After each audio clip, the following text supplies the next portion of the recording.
आज हमारे आपके माननीय और हरदिल अजीज एमएलए अब्दुल इमाम साहब, वो हम लोगों के लिए कितनी आवाजें बुलंद कर रहे हैं, लेकिन हमें जिस तर्ज पर उनके साथ देना चाहिए या बैसे असदुद्दीन अवैसी साहब के साथ देना चाहिए, आज हमें वो जज्बा और शौक नहीं है।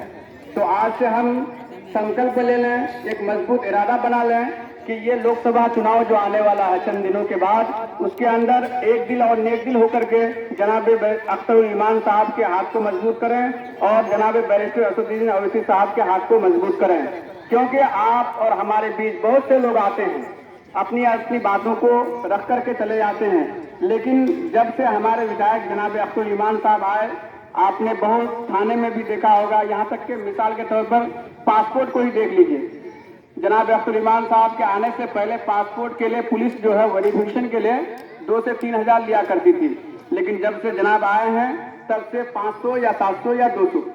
तो ये जब अपने रहबर रहेंगे, अपने कायद रहेंगे, तभी ये फायदा और लाभ हमको मिलेगा। अब चुनाव जो नजदीक है, बहुत से लोग अख्तर साहब के भी ताल्लुक से, बैरिस्टर असदुद्दीन अवैसी साहब के भी ताल्लुक से बहुत तरह की बातें बोले, लेकिन अल्लाह तबारक तआला ने ये चंद दिन पहले ये तमाम चीजों को वजाहत कर दिया।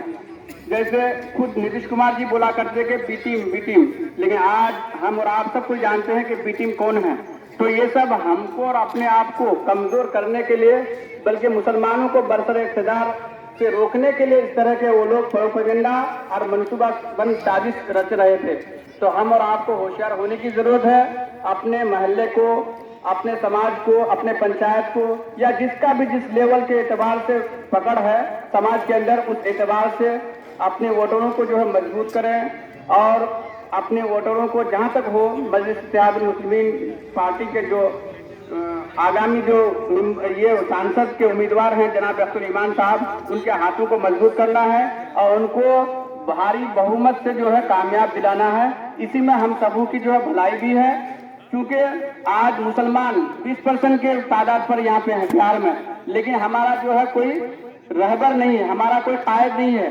कुछ लोग जो नेतागिरी कर रहे हैं वो जो है अपने मफाद के लिए, अपने जेब भरने के लिए, लेकिन हमारे आपके विधायक जनाब अख्तर ईमान साहब जो हैं ये खालिस लिल्लाह के लिए कर रहे हैं, वरना कब की ये भी पार्टी छोड़ के चले जाते। कुछ लोग आए, इस पार्टी के टिकट पर जीते और जीतने के बाद जब उनको अपना मफाद समझ में आया तो पार्टी को इस्तीफा देकर दूसरी पार्टी में जुड़ गए। अख्तर साहब के पास भी बहुत से मैसेज आए, लेकिन ये कौम की हमदर्दी के खातिर और हम और आपकी हमदर्दी के खातिर इसी पार्टी में हैं। और चूंकि बैरिस्टर असदुद्दीन अवैसी साहब मजलूमों के हक में, मजबूरों के हक में और हमेशा जो है पार्लियामेंट में अपनी आवाज को बुलंद करते हैं, तो हम सबों के ऊपर जरूरी है कि हम भी उनके आवाज को बुलंद करने के लिए उनके कंधे से कंधे मिलाएं। बस इन्हीं बातों पर मैं अपनी बात को खत्म कर रहा हूँ। व आखिर दावाना अनिल हम्दुलिल्लाहि रब्बिल आलमीन।